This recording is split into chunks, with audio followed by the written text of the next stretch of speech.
వెల్లుల్లి కొబ్బరి కారం వేసి గోరుచిక్కుడుకాయ ఫ్రై చేసి చూపించబోతున్నానండి. చాలా రుచిగా ఉంటుంది. ఇది రైస్లోకి కలుపుకోవడానికి బాగుంటుంది. రసం సాంబార్ చేసుకున్నప్పుడు ఇంకా బాగుంటుంది.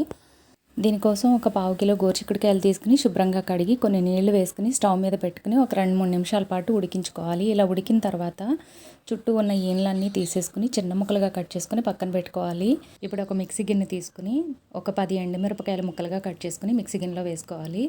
అలాగే 1 టీ స్పూన్ జీలకర్ర, 1 టీ స్పూన్ నువ్వులు వేసుకోవాలి. నువ్వులు వేసుకుంటే కమ్మగా బాగుంటుంది. అలాగే 2 టేబుల్ స్పూన్లు ఎండు కొబ్బరి ముక్కలు, రుచికి సరిపడా ఉప్పు వేసుకుని మూత పెట్టుకుని కోర్స్గా మిక్సీ పట్టుకోవాలి.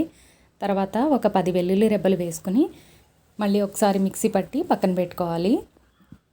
ఇప్పుడు స్టవ్ మీద ఒక కడాయి పెట్టుకుని 2 టేబుల్ స్పూన్ల ఆయిల్ వేసుకుని ఆయిల్ హీట్ అయిన తర్వాత కొంచెం జీలకర్ర, ఆవాలు, శనగపప్పు, ఎండుమిర్చి, కరివేపాకు వేసుకుని వీటిని కాస్త దోరగా వేయించుకోవాలి.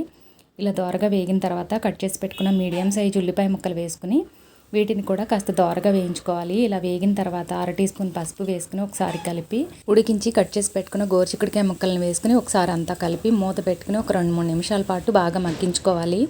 ఇవి ఉడికినవే కాబట్టి ఆయిల్లో మగ్గితే చాలా రుచిగా ఉంటుందండి. ఇలా బాగా మగ్గిన తర్వాత మిక్సీ పట్టుకున్న వెల్లుల్లి కారం వేసుకుని ఒకసారి అంతా కలిపి 1 నిమిషం పాటు ఇలా కలుపుకుంటూ అడుగు పట్టకుండా ఇలా కలుపుకుంటూ బాగా మగ్గించుకోవాలి.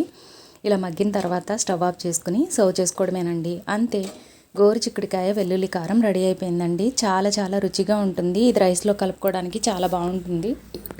పప్పుచారు కానీ రసం కానీ చేసుకున్నప్పుడు ఇంకా బాగుంటుంది. ఈ గోరుచిక్కుడుకాయ అంటే ఇష్టం లేని వాళ్ళు చాలా ఇష్టంగా తింటారండి. అంత రుచిగా ఉంటుంది. కొంతమంది వీటిని గోకరకాయలని కూడా అంటున్నారు. మా సైడ్ అయితే గోరుచిక్కుడుకాయలనే అంటాము. మీ సైడ్ ఏమంటారో కామెంట్ చేయండి. వీడియో నచ్చితే ప్లీజ్ ఒక లైక్ చేసి సబ్స్క్రైబ్ చేసుకోండి. Thank you for watching.